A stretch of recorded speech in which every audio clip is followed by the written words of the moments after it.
बिस्मिल्लाहिर्रहमानिर्रहीम। आज मैं आपको द यूज़ ऑफ एस या ईएस का इस्तेमाल समझाऊंगा। दूसरे लफ्ज़ों में द यूज़ ऑफ 8 लेटर्स का इस्तेमाल समझाऊंगा। क्या आपने कभी नोट किया है कि प्रेजेंट इंडेफिनिट टेंस को इंडेफिनिट क्यों कहते हैं? मिसाल के तौर पर मैं सुबह 5 बजे उठता हूँ। अब इसमें सुबह 5 बजे का टाइम डेफिनेट तो है। दूसरी एग्जांपल ले लीजिए कि सूरज मशरिक से निकलता है। अब इसमें सूरज रोजाना मशरिक से ही तो निकलता है और मगरिब में गरूब होता है। ऐसा तो कभी नहीं हुआ कि आज सूरज मशरिक से निकला है और मगरिब में गरूब हुआ है और कल सूरज जनूब से निकलेगा या शुमाल से निकलेगा और मगरिब में गरूब होगा या मशरिक में गरूब होगा। आज आप 5 बजे उठे हैं सुबह, ऐसा तो नहीं हुआ कि जो आपका माजी है उसमें आप 5 बजे नहीं उठते थे, या आने वाला जो टाइम है कल आप 5 बजे नहीं उठेंगे। टाइम डेफिनेट तो है इसके अंदर, तो फिर हम इसको इंडेफिनेट क्यों कहते हैं? इंडेफिनेट इसलिए कहते हैं क्योंकि आप आज भी 5 बजे उठे हैं। जो गुजर गया यस्टरडे उसमें भी आप 5 बजे ही उठे थे, उससे पहले भी आप 5 बजे उठते थे, और जो आने वाला टाइम होगा उसमें भी आप 5 बजे उठेंगे। तो डेफिनेट तो है इसके अंदर, तो फिर इसको इंडेफिनेट क्यों कहते हैं, यानी गैर मखसूस क्यों कहते हैं? इसको मखसूस का नाम क्यों नहीं देते? इसकी वजह यह है कि आप आज भी 5 बजे उठे हैं, गुजर गया जो माजी उसमें भी 5 बजे उठे थे, और जो आने वाला टाइम है उसमें भी आप 5 बजे उठेंगे।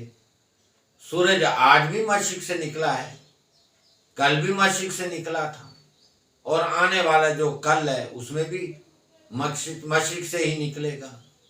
इस वजह से, क्योंकि इसमें टाइम मखसूस नहीं है, तीनों जमानों को शो कर रहा है। प्रेजेंट को भी शो कर रहा है, पास्ट को भी शो कर रहा है, और फ्यूचर को भी शो कर रहा है। इसलिए इसका नाम इंडेफिनिट रखा गया है। 12 टेंसेज एक्टिव वॉइस हैं और 8 पैसिव वॉइस हैं। तो इन 20 के 20 टेंसेज के अंदर जो है वो किसी ना किसी सूरत में सिर्फ पहले 3 टेंसेज को छोड़कर, प्रेजेंट इंडेफिनिट को और पास्ट इंडेफिनिट को, फ्यूचर इंडेफिनिट को छोड़कर तमाम फिक्रात में जो है वो टाइम गैर मखसूस होता है। इसीलिए इन तीनों का नाम present indefinite, past indefinite, future indefinite रखा गया है। कुछ ग्रामेरियन जो हैं वो प्रेजेंट इंडेफिनिट टेंस को सिंपल प्रेजेंट का नाम भी देते हैं। इस तरह पास्ट को भी वो पास्ट इंडेफिनिट को भी वो सिंपल पास्ट का नाम देते हैं, और फ्यूचर इंडेफिनिट को भी वो सिंपल फ्यूचर का नाम देते हैं। इसकी क्या वजह है? तो इसकी वजह यह है कि प्रेजेंट इंडेफिनिट टेंस और फ्यूचर इंडेफिनिट टेंस, ये दोनों जो टेंसेस हैं इनको आप सिर्फ सिंपल सब्जेक्ट और वर्ब लगाकर फिक्रा बना सकते हैं। मिसाल के तौर पर वो स्कूल जाता है, ही गोज टू स्कूल। इसके अंदर ही सब्जेक्ट हो गया और गोज वर्ब हो गया, तो इसमें हमें किसी हेल्पिंग वर्ब की जरूरत पेश नहीं आई। वो स्कूल गया, ही वेंट टू स्कूल, आपने ही सब्जेक्ट लगाया और वेंट सेकंड फॉर्म लगा के फिक्रा कंप्लीट हो गया। जबकि बाकी जो टेंसेस हैं उनके अंदर आपको हेल्पिंग वर्ब की जरूरत पड़ती है। जैसे मिसाल के तौर पर ही अब डैश रीडिंग, क्या ये जुमला मुकम्मल हो गया? नहीं हुआ, क्योंकि जब तक आप इसके अंदर हेल्पिंग वर्ब ऐड नहीं करेंगे, ही इज रीडिंग, वो पढ़ रहा है, तब तक सेंटेंस कंप्लीट नहीं हो सकता। उसने अपना काम खत्म कर लिया है, ही कंप्लीटेड हिज वर्क, क्या जुमला करेक्ट हो गया? नहीं, क्योंकि इसमें आपको हेल्पिंग वर्ब हैव लगाने की जरूरत पेश आएगी।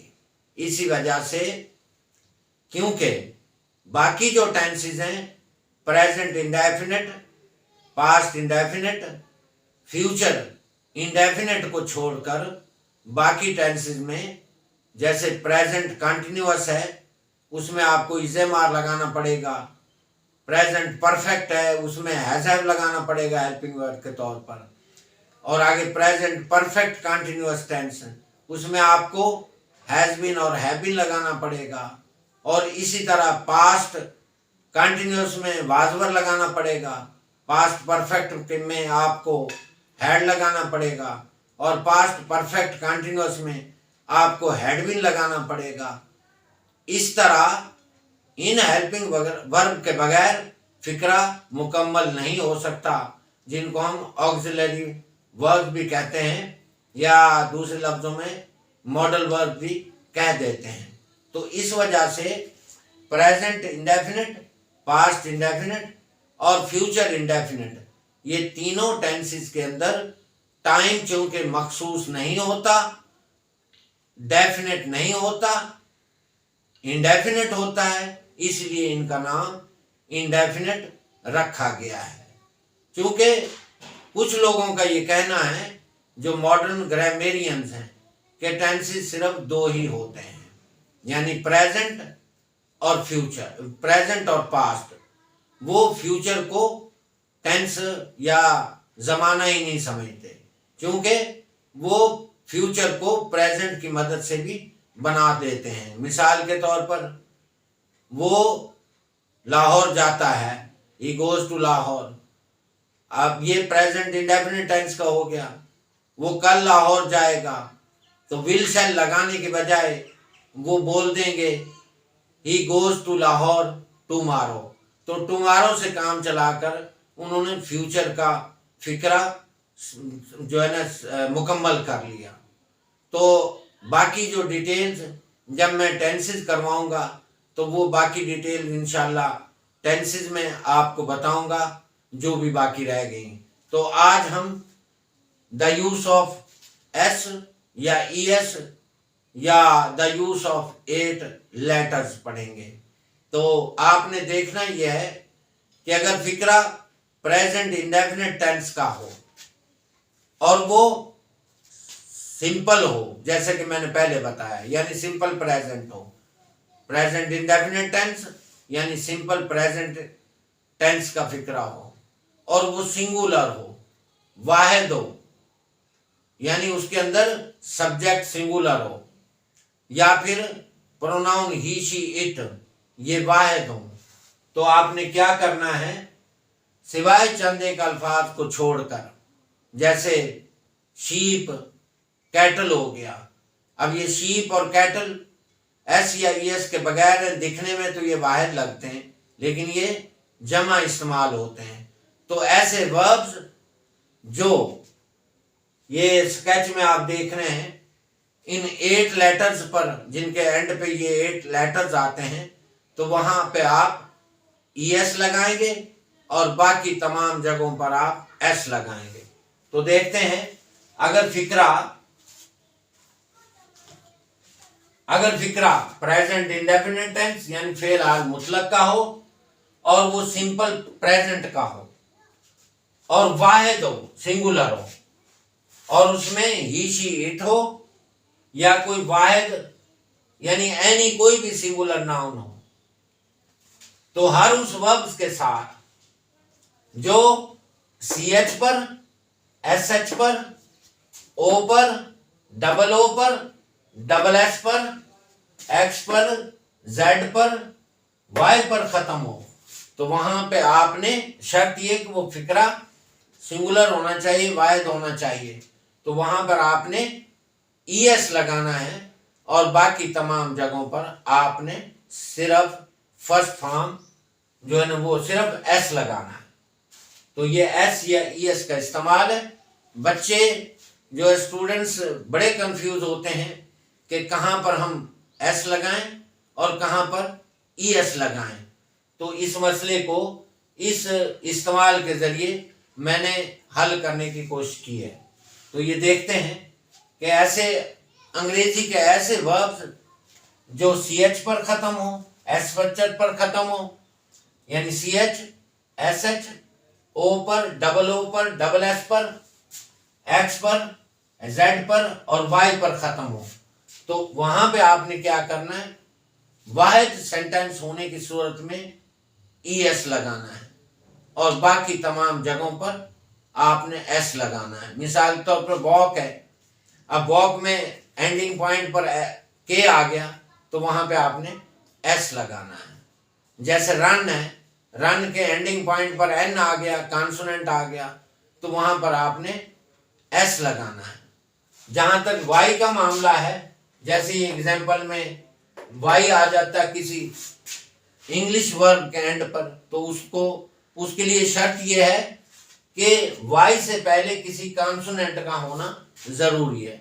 जैसे फ्लाई है, फ्लाई में L कॉन्सोनेंट है, ऐसे ड्राई है, ड्राई में R कॉन्सोनेंट है, ऐसे प्राई है, ताक छाक करना, उसके Y से पहले R है, तो आपने Y को काट कर I में चेंज कर देना है और फिर ES उसके साथ इस्तेमाल करना है। तो देखते हैं ये एग्जाम्पल। CH पर ख़त्म होने वाला जैसे वर्ड है रीच है, रीच को क्या करना है, आपने ES में बदल देना है। ऐसे SH है, वॉश है लफ्ज़, जैसे वॉश इसमें SH है तो SH को ES लगा देना है। ऐसे गो में O आता है एंड पर, इसकी एग्जाम्पल गो है, यहाँ पे गोज कर देना है। ऐसे वू है जो है जिनका ये मैंने नीचे मीनिंग लिखा हुआ है, इसको ES कर देना है। पास है, इसके साथ ES लगा देना, एंडिंग पॉइंट पर डबल S आया है, ये आप देख रहे हैं। इधर देखें, ये रीच में CH आया है, ऊपर CH है, इसको ES में चेंज कर देना, इसका मतलब पहुंचना। वॉश है, इसके एंड पे SH आया है, इसको ES लगा देना, इसका मतलब धोना। जैसे गो है, इसके एंडिंग पॉइंट पर O आया, यहाँ पे O आया, इसको आपने ES में चेंज कर देना। वू है, किसी की हिमायत हासिल करने की कोशिश करना, इसके एंड पे डबल O आ गया, इसको ES में चेंज कर देना है। ऐसे पास है, तो पास में डबल S आ गया है, ES में चेंज कर देना है। ऐसे X आ गया है, तो X जैसे टैक्स है, जैसे वैक्स है, यहाँ पे आपने ES लगा देना है। जैसे अब ये यहाँ पे Z आ गया, जैसे बस है, इसके अंदर ES लगा देना है, भिन भिनाना। इस तरह टैक्स का मतलब निज़ाम लगाना या वजन डालना। और इस तरह जैसे फ्लाई है, जैसे फ्लाई है, ड्राई है, प्राई है, तो इसके एंड पे Y आया है, तो इसका मतलब उड़ना, तो Y को IES में चेंज कर देना है। अब इसकी एग्जांपल्स देखते हैं। वो वक्त पर कॉलेज पहुंचता है, ही रीच, अब यहाँ पे ES का इजाफा कर दिया हमने क्योंकि ये CH पर ख़त्म हुआ है। ही रीचेज कॉलेज इन टाइम। दूसरा सेंटेंस देखें, दो भी कपड़े धोता है, द वॉशरमैन वॉश, ये SH आ गया तो यहाँ पे ES लगा दिया, फिक्रा भी वाहिद है। शर्त इसमें यह है, SES के इस्तेमाल में शर्त यह है कि सेंटेंस वाहिद होना चाहिए, कोई भी या नाम हो या ही शी इट हो या सिंगुलर हो कोई भी। He the washerman washes the clothes. अब थर्ड सेंटेंस देखें, उज़मा स्कूल जाती है, उज़मा गोज, अब यहाँ पे O आ गया तो इसके साथ ES लगा दिया, उज़मा गोज टू स्कूल। 4 नंबर देखें, वो अपने वोटरों से हिमायत हासिल करने की कोशिश करता है।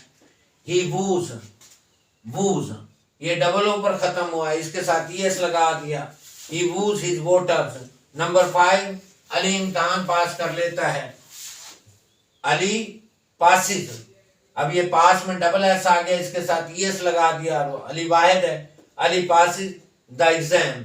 अगला नंबर 6 है, वो मुझ पर चोरी का इल्जाम लगाता है। अब यहाँ पे ही टैक्सेस, टैक्स का मतलब वजन डालना भी होता है। ही टैक्सेस एक्स आ गया, जैसे कि आप देख रहे हैं यहाँ पे एक्स है, तो ही टैक्सेस यहाँ पे ईएस लगा दिया। ही टैक्सेस मी विद थेफ्ट, और टैक्स के साथ विद प्रेपोजिशन आती है, इसलिए विद लग गया। अगला नंबर 7 नंबर है, मक्खी भिन भिनाती है। द फ्लाई बज, अब यहाँ पे ये जेड आ गया, तो जेड की वजह से ये ईएस का इजाफा करना है, द फ्लाई बजिज। और आगे नंबर 8 है, परिंदा हवा में उड़ता है। The bird flies in the air, अब ये फ्लाई आ गया, तो वाई को काट के आई में चेंज कर दिया और आई के साथ फिर ईएस लगा दिया। अब ऐसा होता क्यों है, कि इसका मकसद क्या है, इसका पर्पस क्या है, पापर्स क्या है, कि हम जो इन लेटर्स पर वर्ब खत्म होते हैं, CH पर, SH पर, O पर, O पर, SS पर, X पर, Z पर और Y पर, तो हम इनके साथ ES क्यों लगाते हैं, S से काम क्यों नहीं चल सकता। उसकी वजह यह है, इसका मकसद यह है कि जो प्रोनाउंसिएशन है, तलफ़्फ़ुज़ है, उसकी अदायगी में हर्ज आता है, रुकावट पैदा होती है। तो उस रुकावट को दूर करने के लिए इनके साथ हम ES लगाते हैं और बाकी तमाम के साथ S इस्तेमाल करते हैं। मिसाल के तौर पर देखें, जैसे मिसाल के तौर पर अब रीच है, अब अगर इसके साथ CH जो है एंड पे है, तो अभी इसके साथ हम सिर्फ S बोलेंगे, तो रीच पढ़ने में बड़ी दिक्कत होगी। जैसे वॉश है, तो अगर सिर्फ सिंपल S लगाएं वॉश, तो पढ़ने में दिक्कत होगी। इस तरह जैसे बस है, अब बस के साथ अगर ES ना लगाएं, सिर्फ S लगाएं, तो ES लगाने से तो बजीज सही प्रोनाउंसिएशन निकल आता है, लेकिन अगर सिर्फ S ही लगाएं तो वो गड़बड़ हो जाती है प्रोनाउंसिएशन के अदायगी में, और लफ्ज़ को पढ़ने में दिक्कत पेश आती है। इसी वजह से जो हम इनके साथ जो इन लेटर्स पर, 8 लेटर्स पर जो वर्ब्स खत्म होते हैं, उनके साथ हम ES का इजाफा करते हैं और बाकी साथ हम सिर्फ S लगाते हैं। तो अगर आपने इसका स्क्रीनशॉट लेना है तो ये ले लें, इसके बाद मैं इसकी मज़ीद और एग्जाम्पल्स आपको पेश करूँगा।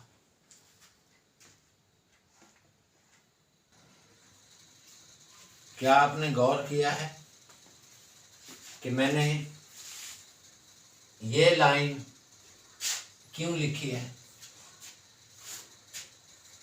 तो याद रखें, इंग्लिश में कोई ऐसा वर्ब नहीं है जो सिंगुलर या प्लूरल इस्तेमाल होता। मैंने मिसाल दी थी शीप और कैटल, तो वो वर्ब नहीं है, वो नाउन है। सिर्फ वो आपके गौर व खोज करने के लिए, कंसिडरेशन के लिए जानबूझकर कैटल और दूसरी एग्जाम्पल दी है, क्योंकि वो वर्ब नहीं है, वो नाउन है। और नाउन जो है वो वर्ब का काम नहीं देते, सिर्फ आपकी कंसिडरेशन, थिंकिंग के लिए मैंने ये लाइन जानबूझकर लिखी है। तो अब आए देखें, नीचे मैंने एग्जाम्पल्स दी हैं, जैसे कैच है, अब ये भी CH पर ख़त्म होता है। वॉच है, ये भी CH पर ख़त्म होता है, ये वाला। ही कैचेस द बर्ड्स, अब ES आ गया। ही वॉचेस टेलीविज़न, जैसे मैंने मिसाल दी हुई है नीचे। ही कैचेस अ बर्ड, यहाँ पे ES का इजाफा हो गया। ही वॉचेस, यहाँ पे ES का इजाफा हो गया, टेलीविज़न। थर्ड एग्जाम्पल में उस्मान डज हिज होमवर्क, ये डू है, इसके यहाँ पे एंडिंग पॉइंट पे वो आ गया, तो इसके साथ ES लगा दिया। Usman does his homework. For example देखें, ही क्रॉसेस, ये डबल S आ गया, यहाँ पे क्रॉस है, ये डबल S आ गया, ये मिस में आ गया। He misses you, he misses his train. तो यहाँ पे ES आ गया, he watches television, he crosses, अब ये क्रॉस में डबल S आ गया, इसके साथ ES लगा दिया, ही क्रॉसेज द स्ट्रीम, वो नदी को पार करता है। तो फिफ्थ एग्जाम्पल में the milk man mixes water in milk, तो ये मिक्स में X आ गया, इसके साथ ES लगा दिया। अब नंबर 6 है ही वॉक्स 2 miles डेली। अब ये देखें ये K पर ख़त्म हुआ है, इनमें एक में भी ये लफ्ज़ ऐसा नहीं है, वर्ड नहीं है कि जो इन लेटर्स पर ख़त्म हो। ही वॉक्स, तो इसके साथ सिर्फ S लगाना है।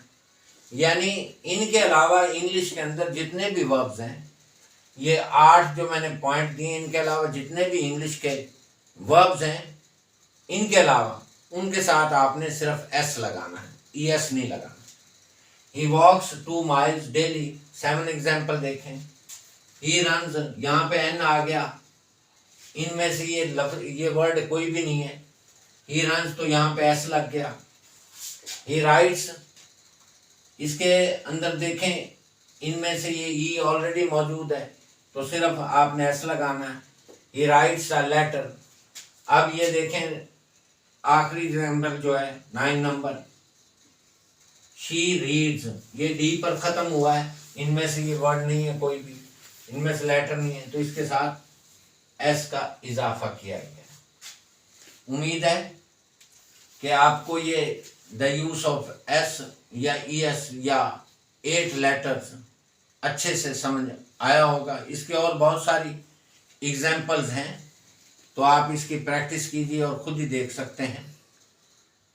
तो अगर आप इसका स्क्रीनशॉट लेना चाहें तो आप ले सकते हैं।